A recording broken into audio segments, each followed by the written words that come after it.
बिस्मिल्लाहिर्रहमानिर्रहीम, अस्सलाम वालेकुम। आज एक्सरसाइज 1.3 स्टार्ट कर रहे हैं क्लास 9 की। रेडिकल रूट या फ्रैक्शनल एक्सपोनेंट हमने देखना है। रेडिकल रूट और फ्रैक्शनल एक्सपोनेंट एक ही बात है। रेडिकल क्या है, रूट क्या है और फ्रैक्शनल एक्सपोनेंट क्या है। मिसाल के तौर पर अगर आपके पास एक वैल्यू होती है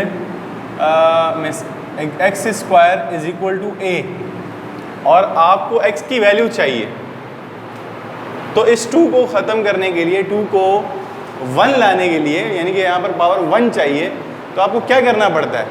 आपको मल्टीप्लाई बाय 1/2 करना पड़ता है। मल्टीप्लाई बाय 1/2 करना पड़ता है। इस 2 से 2 कैंसिल हो जाएगा, 1 बच जाएगा। ये प्रीवियस प्रॉपर्टी में हमने पढ़ा था मल्टीप्लिकेटिव इन्वर्स। तो 2 का मल्टीप्लिकेटिव इन्वर्स हम मल्टीप्लाई करवाएंगे 1/2, 2 से 2 कैंसिल हो जाएगा, 1 बच जाएगा। तो यहाँ पर जो काम किया, इक्वेशन है, यहाँ पर जो आपने काम किया वो फिर आपको यहाँ पर भी करना पड़ेगा 1/2। तो ये 2 से 2 कैंसिल होकर आपके पास बचेगा x की पावर 1 नहीं लिखते, a की पावर 1/2, और ये 1/2 कहलाता है रेडिकल रूट या फ्रैक्शनल एक्सपोनेंट। सही है। इसको आप इस तरीके से भी लिख सकते हो, x is equal to square root of a। Square क्यों बोल रहे हैं? क्योंकि x पे स्क्वायर था, तो इस पे आपने ये कर दिया a।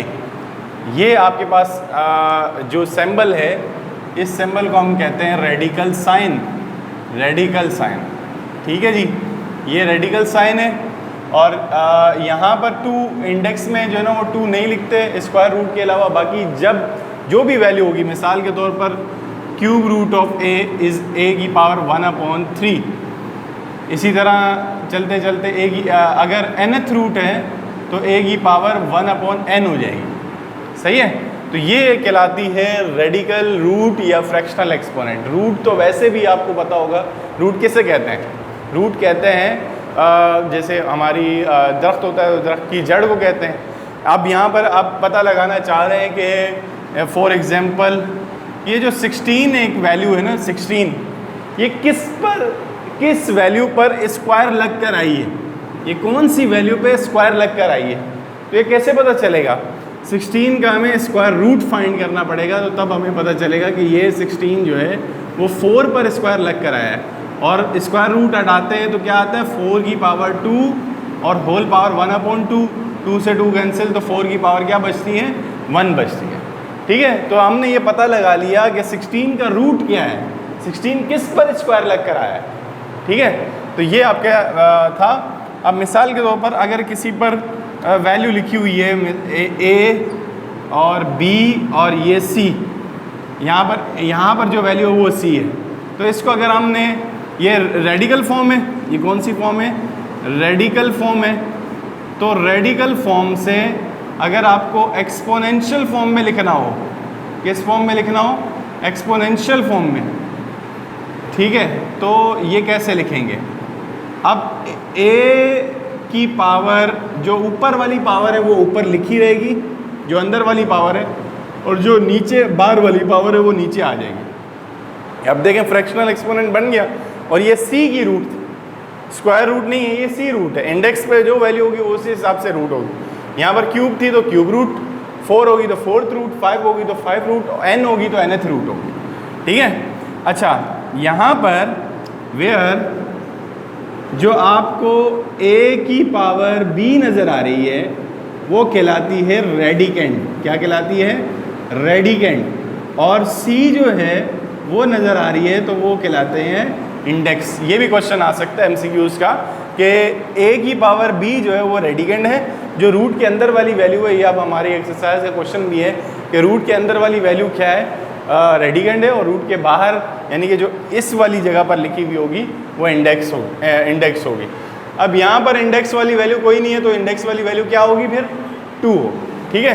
ये था कॉन्सेप्ट ऑफ रेडिकल और रूट और फ्रैक्शनल एक्सपोनेंट। ये आप अपने पास जितना आपको इस स्टेज पर समझाना चाहिए वो बिल्कुल ये बेहतर है, लेकिन इससे भी डिटेल में हम जा सकते हैं। अच्छा, इसके साथ साथ हमने प्रॉपर्टीज़ ऑफ स्क्वायर रूट भी पढ़नी है। Properties of square root. ठीक है। अच्छा जी, प्रॉपर्टीज़ ऑफ स्क्वायर रूट। पहली प्रॉपर्टी ये है कि अगर स्क्वायर रूट ए पर लगा हुआ हो और बी पर लगा हुआ हो, ए और बी सिंपल कोई भी डिफरेंट वैल्यूज़ हो सकती हैं, तो आप रूट ए की करके दोनों को एक ही रूट में मल्टीप्लाई करवा सकते हैं। मिसाल के तौर पर रूट ऑफ 7 और रूट ऑफ 3 है, तो रूट ऑफ 21 बन जाएगा। 7 और 7 3 21 हो जाएगा, रूट लिखा रहेगा। ठीक है, तो ये आपकी पहली प्रॉपर्टी हो गई। सेकंड प्रॉपर्टी आपके पास आती है कि अगर ये दो वैल्यूज़ डिवाइड हो रही हैं, दो डिफरेंट वैल्यूज़ डिवाइड हो रही हैं, ए रूट ऑफ ए, तो ये इसका मतलब ये कि रूट ए की लगेगी और ए से ए डिवाइड हो जाएगा, या बी कर दें, डिफरेंट कर दें, ये 1 नहीं तो इसका आंसर 1 आ जाएगा। A upon B, root of A upon B, exactly multiply वाले कॉन्सेप्ट में। इसी तरह अगर सिमिलर वैल्यूज़ मल्टीप्लाई होती हैं और डिवाइड होती हैं, सिमिलर वैल्यूज़ मल्टीप्लाई डिवाइड होंगी तो root of A divide by root of A, इसका आंसर तो आपको पता है, इसका आंसर रूट ऑफ ए से रूट ऑफ ए कैंसिल हो जाएगा तो आंसर 1 आएगा। इसी तरह फोर्थ में आपके पास root of A multiply by root of A हो जाता है, तो तब इसका आपको पता है कि ये दोनों सेम वैल्यूज़ मल्टीप्लाई होती हैं तो रूट ऑफ ए का स्क्वायर हो जाएगा। स्क्वायर से रूट कैंसिल इस वजह से होती है कि स्क्वायर और रूट की वैल्यू 1/2 होती है, 2 से 2 कैंसिल हो जाएगा, तो ये आपके पास ए बच रहा होगा, यानी कि इसका आंसर ए होगा। ठीक है, फिफ्थ आपके पास हो सकती है कि भाई अगर यहाँ पर रूट की वैल्यू है ए और यहाँ पर इसकी इंडेक्स की वैल्यू एम, इंडेक्स की वैल्यू नहीं सॉरी, कोफिशिएंट एम है और इसका कोफिशिएंट एन है, तो दोनों प्लस या माइनस हो रहे हैं, तो आप m प्लस या माइनस कर सकते हैं, रूट वाली वैल्यू सेम होनी चाहिए बस। रूट के अंदर वाली वैल्यू सेम नहीं होगी तो बाहर वाली वैल्यू प्लस या माइनस नहीं हो सकती।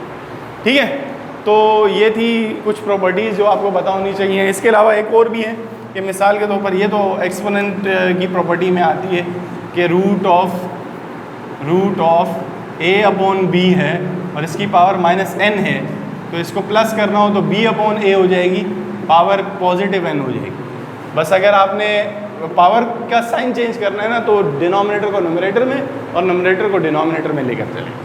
ठीक है, तो ये था इसका इंट्रोडक्शन ऑफ एक्सरसाइज 1.3 और नेक्स्ट वीडियो में इंशाल्लाह हम एक्सरसाइज 1.3 के क्वेश्चन सोल्व करेंगे।